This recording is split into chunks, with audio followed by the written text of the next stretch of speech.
Hello students, hello friends, क्या हाल चाल है आप सबके। मेरा नाम यशकीर्ति गोयल दोबारा आया हूँ आपके सामने इकोनॉमिक्स की क्लासेस में। जैसा कि आप सब जानते हैं, इसके लास्ट क्लास में हमने टॉपिक पढ़ा मार्केट कंपटीशन के बारे में, जिसमें हमने मार्केट कंपटीशंस को डिफ़ाइन किया कि कुछ फीचर्स को दिमाग में रख के कैसे कुछ सेलर्स अलग अलग टाइप के कंपटीशन, अलग अलग बाज़ारी मुकाबलों में अपने आप को पा सकते हैं कि हम कौन से बाज़ारी मुकाबले में आ रहे हैं। जो हमारे मेन बाज़ारी मुकाबले हैं, जो मेन हमारे कंपटीशन के टाइप्स हैं, वो तीन हैं: परफेक्ट कंपटीशन, मोनोपोली और मोनोपोलिस्टिक कंपटीशन। ठीक है, पूर्ण मुकाबला, एकाधिकार और एकाधिकारिक मुकाबला हमने ये पढ़े। अब उसके बेसिस पे हमने ये पढ़ना है जो आज का हमारा टॉपिक है, या ये मैं कहूँ ये हमारा लास्ट टॉपिक है, माइक्रो इकोनॉमिक्स का थ्योरी ऑफ रेवेन्यू। जो हमारा लास्ट टॉपिक है आज, माइक्रो इकोनॉमिक्स का थ्योरी ऑफ रेवेन्यू। इसके बाद जो हमारी क्लास होगी वो मैक्रो इकोनॉमिक्स के ऊपर या इंडियन इकोनॉमी पे बेस्ड होगी। ठीक है, इससे जो हमारी माइक्रो इकोनॉमिक्स है, जिसको हम माइक्रो इकोनॉमिक्स को कहते हैं छोटी अर्थशास्त्र, छोटा अर्थशास्त्र, लघु अर्थशास्त्र, वो हमारा कंप्लीट हो जाएगा। ठीक है, तो जो हमारा लास्ट टॉपिक है थ्योरी ऑफ रेवेन्यू। अब इसको ध्यान से समझिए, रेवेन्यू क्या है। हमने जो हमारे कंपटीशन पढ़े, कंपटीशन के आधार पे हमने उसका रेवेन्यू डिसाइड करना है कि परफेक्ट कंपटीशन का क्या रेवेन्यू होगा, मोनोपोली में कैसे रेवेन्यू होगा और मोनोपोलिस्टिक में कैसे रेवेन्यू होगा। ठीक है, हमने डिमांड के बारे में पढ़ा। प्रोड्यूसर को ये पता लग गया कि मैं या मेरे प्रोडक्ट की डिमांड कैसे आएगी। हमने प्रोडक्शन के बारे में पढ़ा। प्रोड्यूसर को ये पता चल गया कि मैंने कौन कौन से फैक्टर्स का इस्तेमाल करके कैसे प्रोडक्शन करनी है। मेरे को फिर उसके बाद ये पता चल गया कि जो मैंने माल प्रोड्यूस किया उसकी कॉस्ट क्या आएगी। हमने कॉस्ट के बारे में पढ़ा। फिर हमें ये पता चल गया जो प्रोड्यूसर है वो किस टाइप की मार्केट कंपटीशन का प्रोड्यूसर है। क्या वो परफेक्ट कंपटीशन में आ रहा है, क्या वो मोनोपोली में आ रहा है, या क्या वो मोनोपोलिस्टिक कंपटीशन में आ रहा है।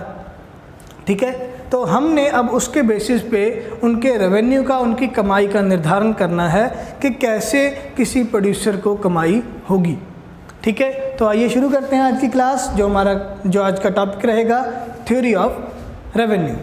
ठीक है, तो सबसे पहले आप रेवेन्यू का मतलब समझिए।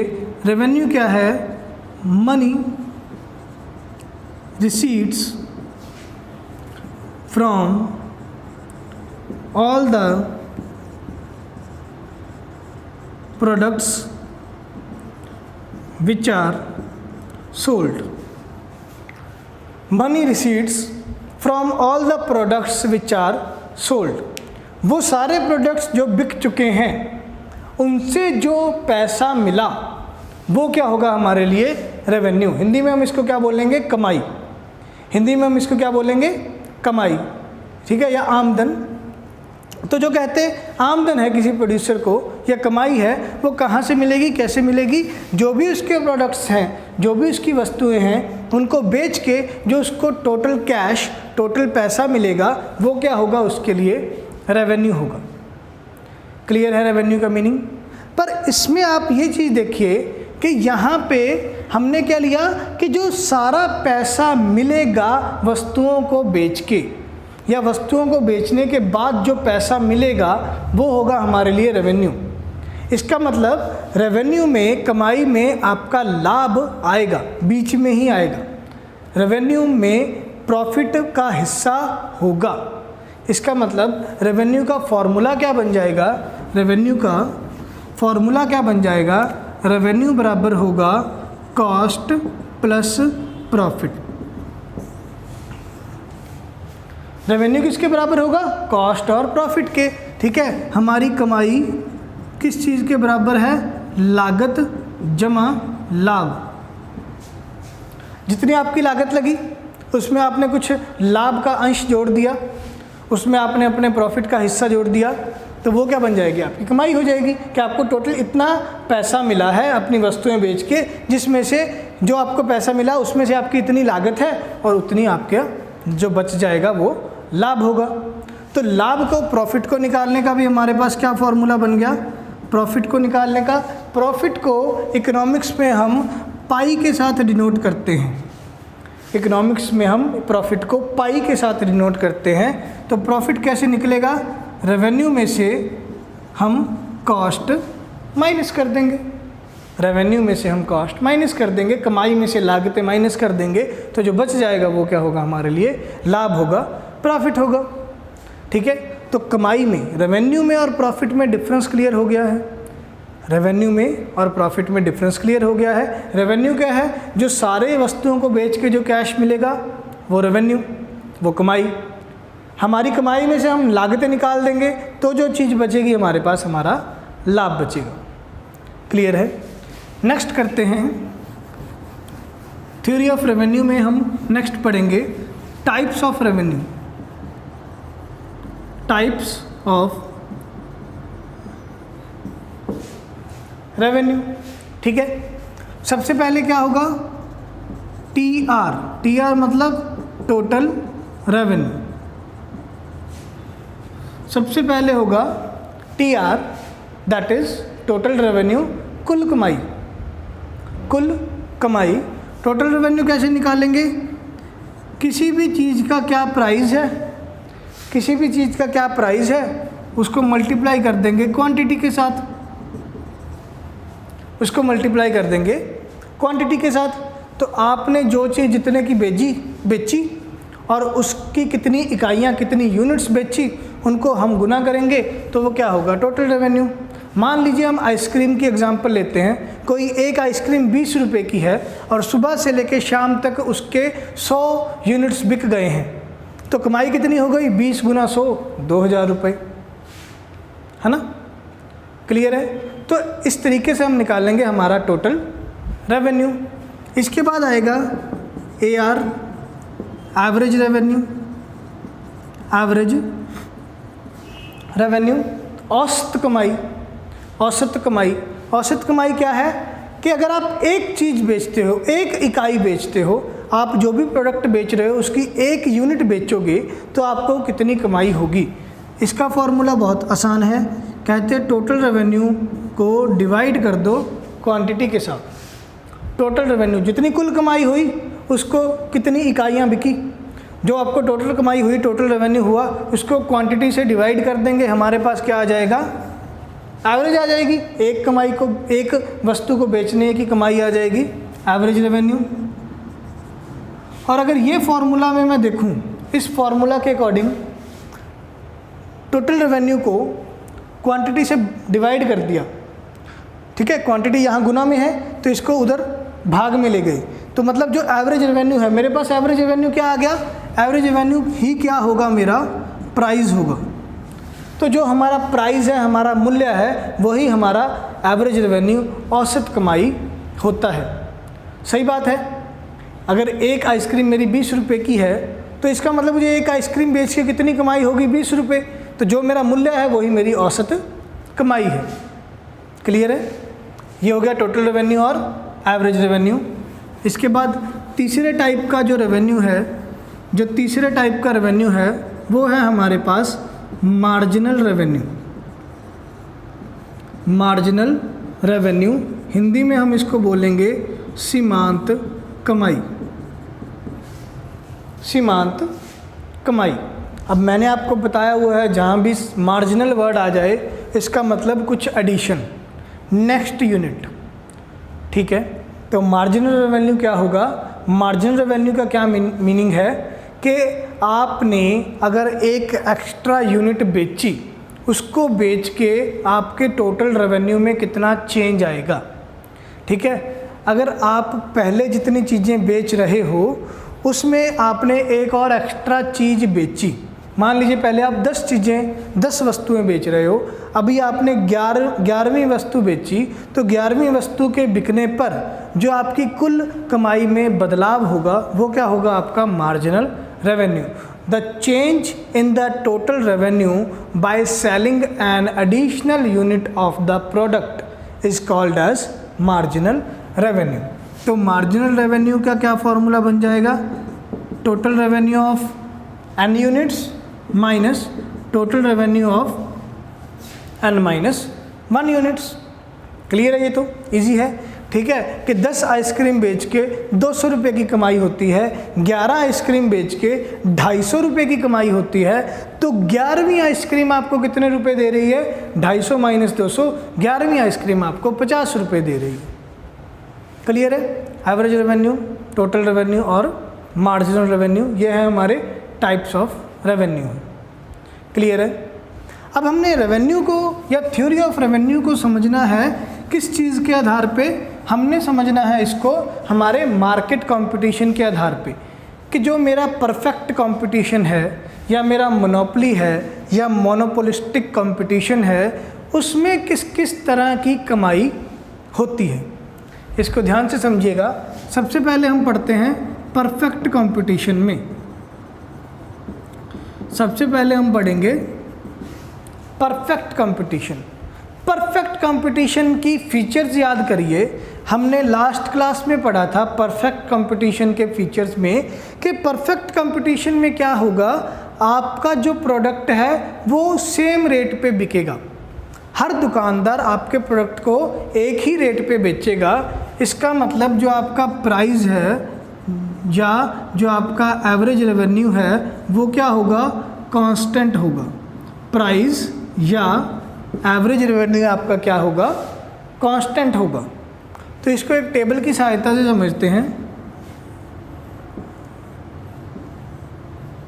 ठीक है, यहाँ पे units average revenue, total revenue और मार्जिनल रेवेन्यू। ठीक है, यूनिट्स 0, 1, 2, 3, 4, 5, 6। ठीक है, अब 0 यूनिट्स। अब एवरेज रेवेन्यू या प्राइस कांस्टेंट है, प्राइस हमने ले लिया 10 रुपये, तो एवरेज रेवेन्यू कांस्टेंट रहेगा 10। ठीक है, टोटल रेवेन्यू कितना हो जाएगा? टोटल रेवेन्यू क्या था? एवरेज रेवेन्यू प्राइस को यूनिट्स के साथ मल्टीप्लाई करेंगे। 10 गुना 0 0, 10, 20, 30, 40, 50 और 60। ठीक है, मार्जिनल रेवेन्यू कैसे निकालते थे? मार्जिनल रेवेन्यू कैसे निकलेगा? नए रेवेन्यू में से पुराना रेवेन्यू माइनस करेंगे, तो ये 0, ये 10, 20 माइनस 10, 10, तो इन सभी का डिफरेंस कितना है? 10 का ही डिफरेंस है।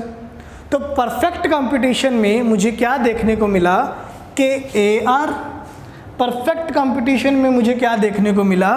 AR और MR आपके बराबर जा रहे हैं। AR और MR आपके बराबर हैं, 10 10 10 10 10 10। क्लियर है? ठीक है, तो अगर मैं इसका ग्राफ बनाऊं, तो इसका ग्राफ कैसे बनेगा? ग्राफ क्या बनेगा? ये तो हो गया AR MR बराबर, AR बराबर MR 10 रुपये। ठीक है, Y axis origin, X axis पे मैं लूँगा क्वांटिटी, वाई एक्सिस पे मैं लूँगा एवरेज रेवेन्यू और मार्जिनल रेवेन्यू। तो वाई एक्सिस पे मुझे मिला एवरेज रेवेन्यू और मार्जिनल रेवेन्यू सेम है, 10 रुपये। चाहे जितनी मर्जी क्वांटिटी बेचो, चाहे 0 क्वांटिटी बेचो, फिर भी रेवेन्यू 10 रुपये, प्राइस जो है आपका 10 रुपये है। चाहे आप 1 से लेके अनगिनत जितनी मर्जी क्वांटिटी बेचो, आपका प्राइस 10 रुपये ही आएगा। ये तो हो गया एवरेज रेवेन्यू और मार्जिन रेवेन्यू। ठीक है, क्लियर है? अगर मैं बात करूँ टोटल रेवेन्यू की, टोटल रेवेन्यू मुझे क्या देखने को मिला? टोटल रेवेन्यू में क्या देखने को मिला? 0, 10, 20, 30, 40, 50, 60। तो टोटल रेवेन्यू एक ही रेट पे बढ़ रहा है, 10 10 10 का चेंज आ रहा है। जैसे जैसे हम क्वांटिटी बढ़ा रहे हैं, एक एक क्वांटिटी बढ़ती रहेगी, तो रेवेन्यू में भी बराबर 10 10 10 का ही चेंज आता रहेगा। तो जो टोटल रेवेन्यू का कर्व बनेगा वो कुछ इस तरीके का एक स्ट्रेट लाइन बनेगा, और जो वो स्ट्रेट लाइन बनेगा इसकी डिग्री कितनी होगी? 45 डिग्री होगी। जो वो स्ट्रेट लाइन बनेगी उसकी डिग्री कितनी होगी? 45 डिग्री होगी। क्यों कि 45 डिग्री क्यों होगी? कि क्वांटिटी में अगर बदलाव बराबर आ रहा है, एक एक एक का बदलाव आ रहा है, तो टोटल रेवेन्यू में भी बराबर बदलाव आ रहा है, 10 10 10 का बदलाव आ रहा है। एक चीज़ बेचे 10 रुपये कमाई, दो चीज़ें बेचे 20 रुपये कमाई, तीन चीज़ें बेची 30 रुपये कमाई। तो जितना क्वांटिटी में बदलाव एक एक एक, उतना रेवेन्यू में भी बराबर बदलाव 10 10 10। तो ऐसे में हमारा जो टोटल रेवेन्यू का कर्व बनेगा वो बनेगा स्ट्रेट लाइन 45 डिग्री का। क्लियर है? ठीक है। अभी मैं इसके क्वेश्चंस बता देता हूँ। इसके क्वेश्चंस कैसे आ सकते हैं? क्वेश्चंस आपको न्यूमेरिकल भी आ सकता है कि आपको एवरेज रेवेन्यू दिया है, उससे आप टोटल और मार्जिनल रेवेन्यू निकालिए। ठीक है, आपको एवरेज रेवेन्यू और क्वांटिटी दी है, उससे आप एवरेज टोटल रेवेन्यू और मार्जिनल रेवेन्यू निकालिए। या मीनिंग आ सकता है what do you mean by average revenue, what do you mean by marginal revenue. या परफेक्ट कंपटीशन का आ सकता है कि परफेक्ट कंपटीशन में टीआर जो टोटल रेवेन्यू का कर्व है उसका शेप क्या होगा? उसका शेप क्या है? अपवर्ड स्लोपिंग, ऊपर की तरफ जा रहा है तो ऊपर की तरफ जा रहा है तो अपवर्ड स्लोपिंग 45 डिग्री का ये कर्व बनेगा। या आपको एवरेज रेवेन्यू मार्जिनल रेवेन्यू का क्वेश्चन आ जाए कि परफेक्ट कंपटीशन में एवरेज रेवेन्यू और मार्जिनल रेवेन्यू में क्या रिलेशनशिप है, तो परफेक्ट कंपटीशन में एवरेज रेवेन्यू और मार्जिनल रेवेन्यू दोनों इक्वल होंगी। आशा करता हूँ मैं आपको परफेक्ट कंपटीशन में रेवेन्यू वाला पॉइंट समझ आया होगा। अब हम करते हैं मोनोपोली के बारे में। मोनोपोली के बारे में कि मोनोपोली में हमारा रेवेन्यू कैसे होगा, मोनोपोली में हमारा रेवेन्यू कैसा होगा। ठीक है। अब मोनोपोली में जो माल बेचने वाला व्यक्ति है वो एक है और माल खरीदने वाले व्यक्ति बहुत सारे हैं, पर जो एकाधिकारी जो मोनोपोली है, अगर उसको अपनी कमाई बढ़ानी है तो उसको लॉ ऑफ डिमांड फॉलो करना पड़ेगा, मांग का सिद्धांत फॉलो करना पड़ेगा। जब तक वो प्राइस कम नहीं करेगा उसको डिमांड ज़्यादा नहीं मिलेगी। ठीक है। जब तक अगर उसको डिमांड ज़्यादा चाहिए, उसको अपने प्रोडक्ट की डिमांड ज़्यादा चाहिए, उसके प्रोडक्ट की डिमांड कब आएगी ज़्यादा? जब वो थोड़े थोड़े प्राइस कम करेगा। जब वो थोड़े थोड़े प्राइस कम करेगा तभी उसको डिमांड ज़्यादा मिलेगी। ठीक है। इसको टेबल के साथ समझते हैं। ये यूनिट्स हैं, ये एवरेज रेवेन्यू, ये टोटल रेवेन्यू और ये मार्जिनल रेवेन्यू। ठीक है। यूनिट्स 0 1 2 3 4 5 6 7। क्लियर। एवरेज रेवेन्यू क्या ले लिया हमने? एवरेज रेवेन्यू हम लेके चलते हैं कुछ कम लेके चलेंगे ना, क्योंकि तभी हमारी डिमांड बढ़ेगी जब हम एवरेज रेवेन्यू कम करेंगे, प्राइस कम करेंगे। तो प्राइस ले लिया, ये 0 छोड़ दो, हम 1 से शुरू कर रहे हैं, 0 छोड़ दीजिए। 10, 9.5, 9, 8.5, 8, ठीक है, 7.5 और 7। क्लियर है? ठीक है। 2 3 4 5 6 7। ठीक। अब टोटल रेवेन्यू क्या होता है? प्राइस को यूनिट्स के साथ मल्टीप्लाई करेंगे। 10, 9.5 गुना 2 19, 9 तिया 27, 8.5 गुना 4 34, 40, 45 और 49। ये मेरा आ गया टोटल रेवेन्यू। टोटल रेवेन्यू कैसे आया? एवरेज रेवेन्यू को क्वांटिटी के साथ गुना करके। अब मार्जिनल रेवेन्यू, मार्जिनल रेवेन्यू कैसे आएगा? नए टोटल रेवेन्यू में से पुराने वाला टोटल रेवेन्यू माइनस करते जाएंगे।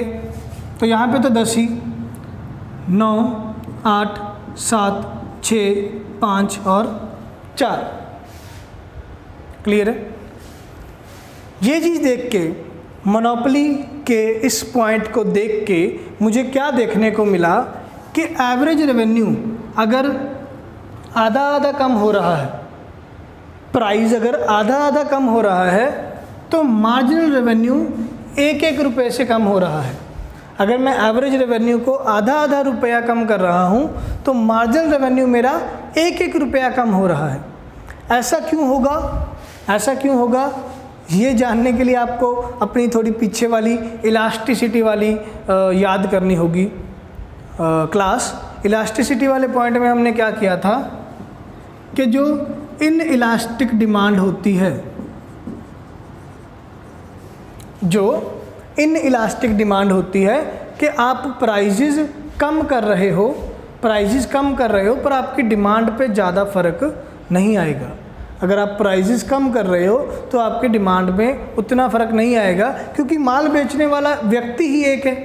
अब वो डिमांड को बढ़ाने के लिए प्राइस तो कम कर रहा है, पर वो ज़्यादा प्राइस कम नहीं करेगा, क्योंकि उसको ये भी साथी के साथ उसको ये भी मालूम है कि इकलौता मैं ही हूँ जिसने ये माल बेचना है। तो सारे व्यक्ति मेरे पास ही डिमांड करने आएंगे, पर मेरे को डिमांड ज़्यादा चाहिए, इसलिए मैं थोड़ा सा प्राइस कम कर देता हूँ।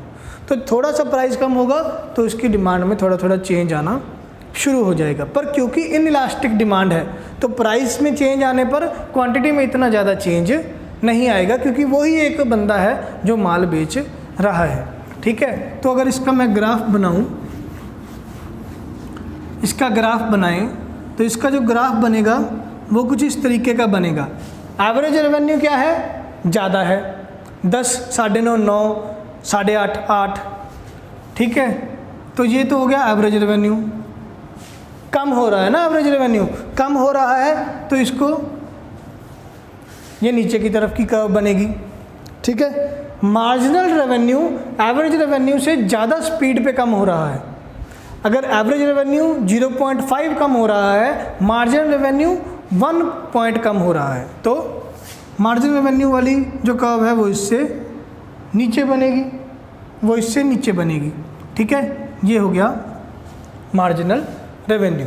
ठीक है, एक्स एक्सिस पे क्वांटिटी, एक्स एक्सिस पे क्वांटिटी और वाई एक्सिस पे AR और MR, वाई एक्सिस पे AR MR। अब टोटल रेवेन्यू का ग्राफ कैसे बनेगा, टोटल रेवेन्यू का ग्राफ समझिए। टोटल रेवेन्यू में हमको क्या देखने को मिला, टोटल रेवेन्यू बढ़ रहा है पर डिक्रीजिंग रेट के ऊपर। पहले पॉइंट पे वो 9 रुपये बढ़ा, दूसरे पॉइंट पे 8 रुपये बढ़ा, तीसरे पॉइंट पे 7 रुपये बढ़ा, चौथे पॉइंट पे 6 रुपये बढ़ा। तो टोटल रेवेन्यू बढ़ तो रहा है पर घटते हुए रेट पे बढ़ रहा है। ठीक है, टोटल रेवेन्यू बढ़ रहा है पर घटते हुए रेट पे बढ़ रहा है। तो टोटल रेवेन्यू का जो ग्राफ बनेगा वो कुछ इस तरीके का ग्राफ बनेगा कि टोटल रेवेन्यू बढ़ रहा है पर घटते हुए रेट पे बढ़ रहा है। ठीक है, यहाँ पे टोटल रेवेन्यू, यहाँ पे टोटल रेवेन्यू, यहाँ पे क्वांटिटी, ये एक्स एक्सिस और ये वाई एक्सिस। क्लियर है। मोनोपोली में क्या होगा, आपकी डिमांड इन इलास्टिक डिमांड है, क्योंकि जो अगर आप प्राइजेज में बदलाव करते हो तो आपकी क्वांटिटी में इतना फ़र्क नहीं आएगा, क्योंकि एक ही पर्सन है जो वो माल बेच रहा है, बस उसको थोड़ी सी डिमांड बढ़ाने के लिए थोड़ा थोड़ा प्राइस कम करना पड़ा।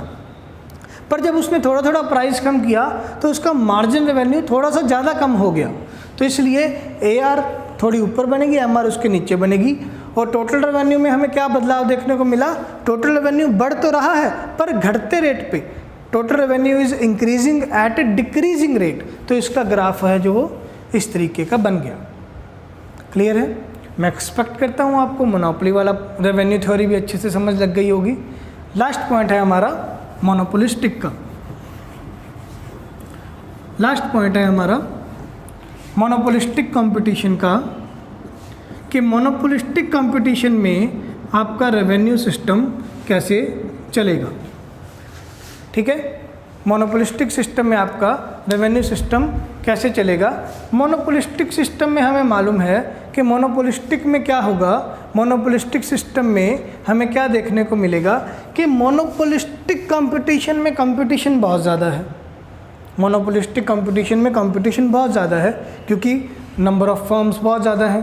तो माल ज़्यादा बेचने के लिए प्राइजेस को ज़्यादा कम करना पड़ेगा, माल ज़्यादा बेचने के लिए प्राइजेस को और ज़्यादा कम करना पड़ेगा, ताकि प्राइजेस कम करेंगे और डिमांड ज़्यादा आएगी। इसका मतलब जो मोनोपोलिस्टिक की डिमांड है वो इलास्टिक डिमांड है। जितना प्राइस में बदलाव आएगा डिमांड में उससे ज़्यादा बदलाव आएगा।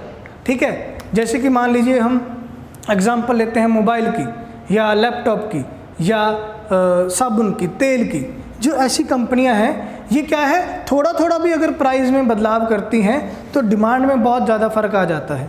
मान लीजिए मैं मोबाइल की एग्जांपल लूँ, एक मोबाइल जो 10,000 का बिक रहा है, अगर वही मोबाइल 9,000 का या 9500 का बिकने लग जाए तो उसकी डिमांड में बहुत ज़्यादा बदलाव आ जाएगा, ठीक है। या लैपटॉप की बात करें, अगर 20,000 का कोई लैपटॉप है, वो अगर 18 या 17,000 का हो जाए, प्राइस को कम करने पर उसकी डिमांड में बहुत ज़्यादा इफेक्ट आ जाएगा। इसका मतलब हम कौन से कंपटीशन की बात कर रहे हैं, मोनोपोलिस्टिक कंपटीशन की बात कर रहे हैं, ठीक है। सॉरी, तो प्राइस को ज़्यादा कम करना पड़ेगा ताकि डिमांड बढ़े। तो इसका ग्राफ समझिए, यूनिट्स AR, TR और MR। यूनिट्स क्या हैं आपके, 1 2 3 4 5 6 7 यूनिट्स हैं। अब रेवेन्यू को, एवरेज रेवेन्यू को, प्राइस को, मूल्य को ज़्यादा कम करना पड़ेगा। तो मोनोपोली में हमने प्राइस को कम किया था 0.5, मोनोपोलिस्टिक में हम प्राइस को कम कर देते हैं 1 पॉइंट के साथ। तो 10 9 8 7 6 5 4, ठीक है।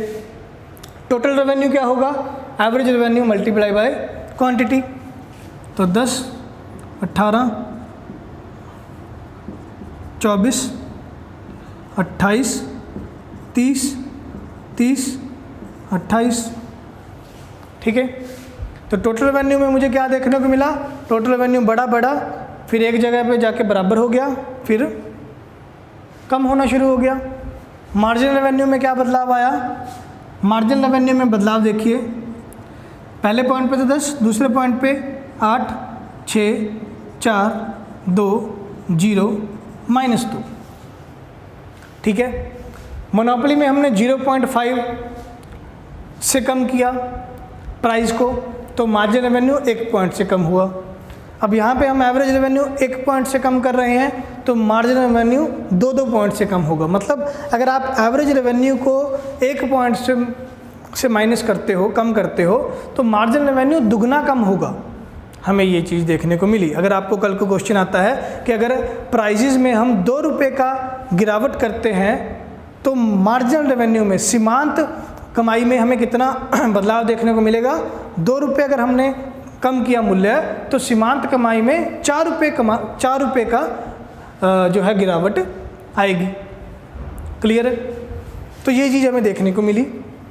एवरेज रेवेन्यू 1-1 रुपये से कम हो रहा है, मार्जिनल रेवेन्यू 2-2 रुपये से कम हो रहा है। एक पॉइंट पे आके वो जीरो भी होगा, एक पॉइंट पे जाके वो नेगेटिव भी होगा। और टोटल रेवेन्यू पहले बढ़ रहा है घटते रेट पे, फिर बराबर हो जाएगा, फिर नेगेटिव होना, कम होना शुरू हो जाएगा। ठीक है, तो इसका ग्राफ बनाते हैं। तो मोनोपोलिस्टिक में हमें क्या देखने को मिला, एवरेज रेवेन्यू कम हो रहा है, मार्जिन रेवेन्यू कम होते होते जीरो भी जाएगा और नेगेटिव भी होगा। एवरेज रेवेन्यू कम हो रहा है, मार्जिन रेवेन्यू जीरो भी हो जाएगा और नेगेटिव भी हो जाएगा। ठीक है, अगर आपको पूछा जाए कौन से टाइप के कंपटीशन में मार्जिन रेवेन्यू जीरो हो सकता है या नेगेटिव जा सकता है, तो कौन से टाइप के कंपटीशन में, मोनोपोलिस्टिक कंपटीशन में। ठीक है, इसके बाद टोटल रेवेन्यू, टोटल रेवेन्यू क्या होगा, बढ़ रहा है घटते रेट पे, फिर एक पॉइंट पे जाके बराबर हो जाएगा। ये 30-30 वाली जो कंडीशन थी वो बराबर हो जाएगी, फिर वो कम होना शुरू होगा। तो मोनोपोली और मोनोपोलिस्टिक जो कंपटीशन है वहाँ पे सिर्फ ये होगा, मोनोपोली में क्या होगा, बढ़ेगा फिर कम हो जाएगा। मोनोपोलिस्टिक में क्या होगा, बढ़ेगा फिर एक पॉइंट पे जाके सेम हो जाएगा, फिर कम होना शुरू होगा। तो ये आपकी हो गया टोटल रेवेन्यू, कहाँ पे, मोनोपोलिस्टिक कंपटीशन में। अब अगर आपके दिमाग में क्वेश्चन आ रहा है कि जो मोनोपोली और मोनोपोलिस्टिक कंपटीशन है, इसकी जो एवरेज रेवेन्यू और मार्जिनल रेवेन्यू वाला ग्राफ है वो तो दोनों सेम है, उसमें हमें कोई फ़र्क ही नहीं देखने को मिल रहा। उसमें हमें जो फ़र्क देखने को मिलेगा उसको समझिए, उसको फ़र्क समझिए। ये मोनोपोली है, ये मोनोपोलिस्टिक है। मोनोपोली में जो एवरेज रेवेन्यू और मार्जिनल रेवेन्यू होगा ये AR और MR है, ये क्वांटिटी है, X axis, origin Y axis. वैसे ही सेम इधर बना लेते हैं, quantity 0 X axis, Y axis, यहाँ पे है AR और MR। हमने मोनोपोली और मोनोपोलिस्टिक के एवरेज रेवेन्यू और मार्जिनल रेवेन्यू में डिफरेंस पता करना है। एक डिफरेंस तो मैंने अभी आपको बता ही दिया कि मोनोपोलिस्टिक में मार्जिनल रेवेन्यू 0 या नेगेटिव हो सकता है, मोनोपोली में मार्जिनल रेवेन्यू 0 या नेगेटिव नहीं होगा। ठीक है, और एक ये फ़र्क देखिए बस आप, इतना आपको भी पता चल जाएगा। ये AR है, ये MR है मोनोपोली का, ये AR और MR है मोनोपोलिस्टिक का। अब आपको देखने को मिला होगा कि ये जो दो कर्व्स जा रही हैं, जो ये दो वक्र जा रही हैं AR और MR वाली, इनमें डिफरेंस बहुत कम है। AR और MR में डिफरेंस बहुत कम है, और ऐसी कर्व को हम क्या बोलते हैं? Steeper curve. Steeper curve Punjabi में हम बोलते हैं ना, संघनी चीज़ है जिहदे विच डिफरेंस घट है। उमें कि AR और MR में डिफरेंस बहुत कम है, ऐसी कर्व को हम क्या बोलते हैं? Steeper curve. अब यहाँ पे देखिए, मोनोपोलिस्टिक में AR और MR में डिफरेंस बहुत ज़्यादा है, क्योंकि AR एक रुपये कम हो रहा है, MR 2 रुपये कम हो रहा है। तो ये वाली जो कर्व है इसको हम बोलेंगे फ्लैटेड कर्व। फ्लैटेड कर्व के इनमें डिफरेंस ज़्यादा है। प्लस मोनोपोली में जो ये कर्व है इनमें डिफरेंस कम क्यों है? अगर मैं ये आपको क्वेश्चन पूछूं कि मोनोपोली में AR और MR में डिफरेंस कम क्यों है? क्योंकि मोनोपोली की जो डिमांड है वो इन इलास्टिक डिमांड है। मोनोपोली में जो डिमांड है वो इन इलास्टिक डिमांड है। और मोनोपोलिस्टिक में AR MR में डिफरेंस ज़्यादा क्यों है? AR MR में जो डिफरेंस ज़्यादा है, या इनकी कर्व जो है वो फ्लैटेड कर्व है, तो उसमें डिफरेंस क्यों है? क्योंकि मोनोपोली की डिमांड इलास्टिक डिमांड है। मोनोपोली की डिमांड इलास्टिक डिमांड है। क्लियर है? तो ये डिफरेंस था कि परफेक्ट कंपटीशन में कैसे होगा टोटल रेवेन्यू, एवरेज रेवेन्यू और मार्जिनल रेवेन्यू। मोनोपोली में आपको TR, AR और MR कैसा देखने को मिलेगा, और मोनोपोलिस्टिक में आपको TR, AR और MR कैसा देखने को मिलेगा। तो इसी के साथ हमारा माइक्रो इकोनॉमिक्स के सारे टॉपिक कवर होते हैं। ठीक है, कोई छोटी छोटी टर्म्स वाले जो टॉपिक रह गए हैं कि एक आधी कोई एक्स्ट्रा टर्म पूछ ली जाती है, वो हम जब हमारे सारा सिलेबस कंप्लीट हो जाएगा उसके बाद मैं आपको टर्म्स का कोई लेक्चर अलग से बना दूंगा, या उसके आपको PDF दे दिया जाएगा कि आपको पूरा ऊपर PDF दे दिया इंग्लिश में और हिंदी में, ताकि आप उस PDF को पढ़ लेना, ताकि आपकी टर्म्स क्लियर हो जाएंगी। ठीक है, मैं एक्सपेक्ट करता हूँ कि आपको आज का ये थ्योरी ऑफ रेवेन्यू वाला जो टॉपिक है हमारा सारा समझ आया होगा, ये वीडियो आपको अच्छा लगा होगा। ठीक है, कोई भी डाउट हो आप हमें मैसेज करके या कॉल करके पूछ सकते हैं। जब भी अगर कोई डाउट आए साथ के साथ क्लियर कीजिए, क्योंकि अगर एक क्लास का डाउट रह गया और नेक्स्ट क्लास का वीडियो अपलोड होके आप देख रहे हो तो शायद वो डाउट फिर आपका बीच में लटक जाए। तो जब भी डाउट आता है साथ के साथ कॉल करिए या मैसेज कीजिए, आपका डाउट तभी उसी टाइम क्लियर किया जाएगा। और अगर पहले तो आप कोशिश कीजिए कि अगर आपको कुछ नहीं समझ आ रहा तो वीडियो को एक बार दोबारा देख लीजिए, क्योंकि जो मैं आपको मुंह से बोल के समझाऊंगा वही चीज़ आपको वीडियो में देखने को मिलेगी। तो वीडियो को रिवाइंड करके भी आप अपना डाउट क्लियर कर सकते हैं। ठीक है, आज के लिए इतना ही। अलविदा लूँगा अब मैं आपसे। कल के लेक्चर में मिलेंगे या इसके अगले लेक्चर में मिलेंगे। अगले लेक्चर में हम पढ़ेंगे मैक्रो इकोनॉमिक्स या इंडियन इकोनॉमी के बारे में। अभी के लिए मैं अलविदा लेता हूँ। ठीक है, हेल्दी रहिए, हैप्पी रहिए, अपने साथ वाले एनवायरनमेंट को भी हेल्दी रखिए और हैप्पी रखिए। Bye bye, take care.